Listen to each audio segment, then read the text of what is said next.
How do I talk to my children about sex? God has given our children sex organs. They encounter these organs every day. As their organs develop, so should their understanding, with special acceleration at the onset of puberty. Wise parents serve their developing children by helping them grow in understanding of what God designed all this engineering for. Differences between maleness and femaleness are discerned very early by children, and wise parents help bring clarity to their children's understanding of these myriad differences and God's purposes for them. Proverbs 16:4. Maleness and femaleness are divine ideas. Male and female He created them, Genesis 1:27 says. It is God who invented all these body parts and their functions and pronounced them good. While it would be unhealthy for our homes to dwell too much on such topics, it also would be unhealthy to ignore them, much less to make them strictly off-limits as topics of instruction. We're teaching our kids not just about sex, but about stewardship, about God's design, and about God Himself. Sex is not a dark and evil subject when stewarded properly. When God said it was not good for Adam to be alone, He implied good could get better. God is pleased to address sexual matters in the Scriptures, so we would be foolish to muzzle Him, thinking we have better standards than He. Why parents? One of the roles of parents is teaching. God told His people, "Gather the people to me, that I may let them hear my words, so that they may learn to fear me all the days that they live on the earth, and that they may teach their children so." Deuteronomy 4:10. And Paul says to fathers, "Do not provoke your children to anger, but bring them up in the discipline and instruction of the Lord." Ephesians 6:4. Generally speaking, parents really should be the ones who initiate conversations with their children about sex, because the children's health education teacher or kids on the playground might not share the same values, and it is values more than biological and anatomical diagrams that matter. Learning from parents can head off error and help address the shock some newly enlightened youngsters predictably respond with, "Gross." For example, today, if you are a virgin, the world thinks there is something seriously wrong with you, something even immoral. And some say that if you can't stop youth from having sex, just teach them how to do it safely. But there is no safe way to thumb your nose at God, who has placed guardrails around this wonderful, powerful, and sometimes mysterious aspect of human life and spirituality. The stakes here are high. The rewards and regrets are often much more consequential in sexual matters than in most of the matters on which parents tend to focus. Grades, friendships, sports, and so on. Oh, the shipwrecks that have occurred in the swirling waters of sex. Children are learning sex. Your children are already forming an understanding of sex. But what kind of input is shaping that understanding? Perhaps we're already behind the curve. I didn't want my children to arrive one day at a place where they asked, "Why didn't my dad tell me about this?" Our children hear voices saying, "If you don't look at porn, how will you know how to treat sex?" But if they do look at porn, they will be misled regarding how to steward their bodies, minds and souls. Today's dominant view of sex. The view permeating pornography. Ignores, even mocks, God and objectifies others. In this view, other people are simply objects for one's own immediate gratification, no matter what that gratification does to them. But sex involves more than anatomy, it's inescapably enmeshed with values, relational dynamics, acceptance or rejection of God's design for one's own life, and the lordship of God Himself. So, your children are likely already learning about sex. Are they learning what they know from you? Or from somewhere else? And if somewhere else, do you really trust their teachers? How then shall we begin? We can assume that parents already know something about the biological aspects of sex, which, after all, is how parents typically come to be parents. I assume you know more than your children's peers, who may already be speaking about sex with your children. It's not primarily how much you know, you don't need a medical degree, but the context in which you converse about it, and the spirit of reverence and heart of love. Don't worry about giving the subject an exhaustive treatment. Your children have years to grow in their understanding, just as you have grown in yours. With that being said, here are some lessons you might apply over the long haul. 1. Begin with God. The first step, then, in answering how to speak with your children about sex is to embrace God's endorsement of the subject matter. Sexuality is good, and stewarded properly it is not shameful. After creating male and female, God declared it good work, Genesis 1:31. He charged them, and Christian marriages today, be fruitful and multiply, Genesis 1:28. And he called sex between a husband and his bride wonderful.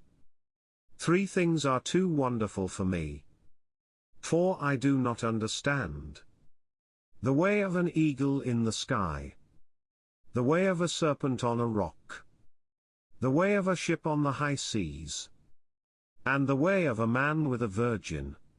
Proverbs 30:18-19. As you teach and caution your children about the dangers of sexual immorality and impurity, remember to be as supportive of, godly, sex as God is. 2nd, take other important steps long before addressing the topic of sex, because preparation for understanding sex starts long before they're old enough. Do your children first have a strong spiritual foundation? Do they know God made everything? Have they learned the difference between serving and being served? Sex is one slice of a larger pie called discipleship. 2. Cultivate credibility. Wisdom keeps age appropriateness in mind, but if you're asking yourself, how long can I put this off? You're asking the wrong question. Establish loving credibility with your child. When I ask my now grown daughter, who today has her own children, about this subject, she reminded me that I took her as a preteen on dates and had her heart before broaching the subject of sex when she was 11. I love you, and therefore I will be candid, yet discreet, about this important subject, and every other subject, was a years-long preamble to speaking of sex. 3. Beware of putting off the conversation. 3rd, be proactive. Shortly after being asked to write this article, I was working on a home project with 2 granddaughters, ages 15 and 10. I told them I was invited to write an article on how to talk about sex with your kids, and asked them what they thought I should say. There was no big gasp or long awkward silence. They jumped in as they would on any other subject. It seemed natural, not forced or artificial, as though we should get back to real life after talking about this embarrassing, fake subject. They weren't embarrassed but helpfully frank. Again, be proactive. The subject of sex becomes more awkward the longer it is put off. The awkwardness is ours, not theirs. Unless they adopt our awkwardness as their own. Be open, welcome any question about anything, including sex. 4. Seize teachable moments. In addition to scheduling a bigger conversation, seize upon smaller, teachable moments with younger children, about body parts, modesty, privacy, strangers. Some call this the drip method, many talks versus the talk. Consider, have you ever heard parents ask other parents if they have given their child the talk about driving, getting a job, pursuing holiness, or any other subject in the whole wide world? You seldom give your children the talk on any other subject. You don't give them the talk on nutrition, money, or nearly anything else, so why do it that way with sex? We don't need to make a bigger deal of it than it is. 5. Read the whole Bible with them. In your family Bible reading, don't avoid texts that mention such things as circumcision, prostitutes, rape, and Rachel's feigned period in Genesis 31. The whole Bible is for the whole family. By treating such biblical incidents matter-of-factly when you encounter them, you make helpful deposits in the steady development of your children. If your 4-year-old doesn't ask what a prostitute is, move on. But if your 10-year-old asks, "Mom, what's a prostitute?" that's a teachable moment. Explicitly teach biblical precepts such as do not commit adultery, don't marry an unbeliever, and so on. Moses goes into remarkable sexual detail in giving God's law to Israel. And then he says this, "You shall teach them diligently to your children, and shall talk of them when you sit in your house," Deuteronomy 6:7. Yes, to the children. Teach the children Moses' precepts about sex. Heart of sex discipleship. Help your child see sex within the context of broader principles. For example, the Ecclesiastes principle. There is a time for nearly everything and a time for refraining from nearly everything. Or consider this broad principle: the impulsive desire for immediate gratification can torpedo future happiness, and instead bring painful regrets. Remember that not all children are the same, some being more forthright and others being more withholding. Tailor your interactions accordingly. Be discreet. The older the child and the more specific detail to be addressed, the more likely having the conversation in private would be wise. Let them know that if they have questions later, they can always come to you. In instructing your children, keep in mind that the most significant sex organ is the heart, and the second most significant is the brain. Employ all your resources. What is sex for? Sex isn't just about an act. It's about God's ways.